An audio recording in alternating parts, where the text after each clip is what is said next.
তার সাধনা নষ্ট হয়ে যায়। তাই সেই বংশী বাদনের তালে তালে রাধারানী নূপুরের ধ্বনি শুরু করলেন। নূপুরের পড়ে গেল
এই যে দেখতে পাচ্ছেন, দেখতে এত ছোট হলে কি হবে বাবা?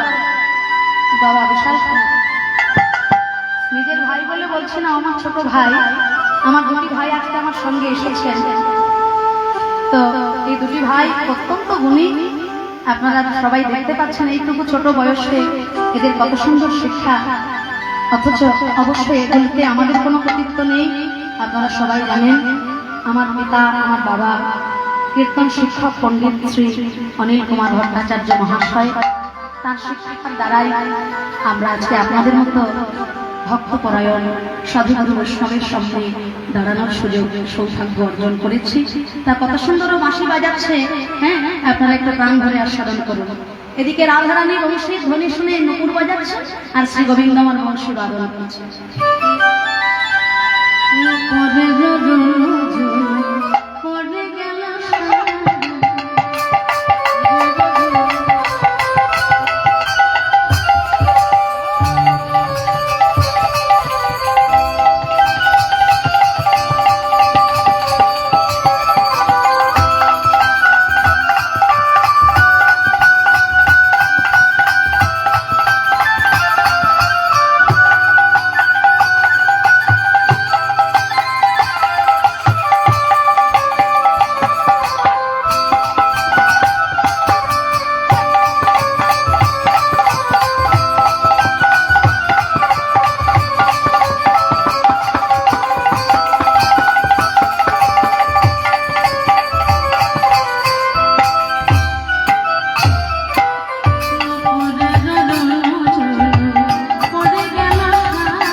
রাধারানীর চরণে পুষ্পাঞ্জলি দিচ্ছেন। ভাঙিয়া চূড়ার হাতে তুলে নিল, ভাঙিয়া চূড়ার ফুল হাতে তুলে নিল, ভাঙিয়া চূড়ার ফুল হাতে তুলে নিল, ভাঙিয়া চূড়ার ফুল হাতে তুলে নিল। নম প্রেমময়ী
শ্রীধুবন নিকুঞ্জ মন্দিরে আজকে এই নয় এসে দাঁড়িয়েছেন শ্রী গোবিন্দ আমার আজকে রামঘাটের পাশে দাঁড়িয়েছে। কেন না আজকে নতুন লীলা প্রকাশ করবেন বলে আজকে শ্রী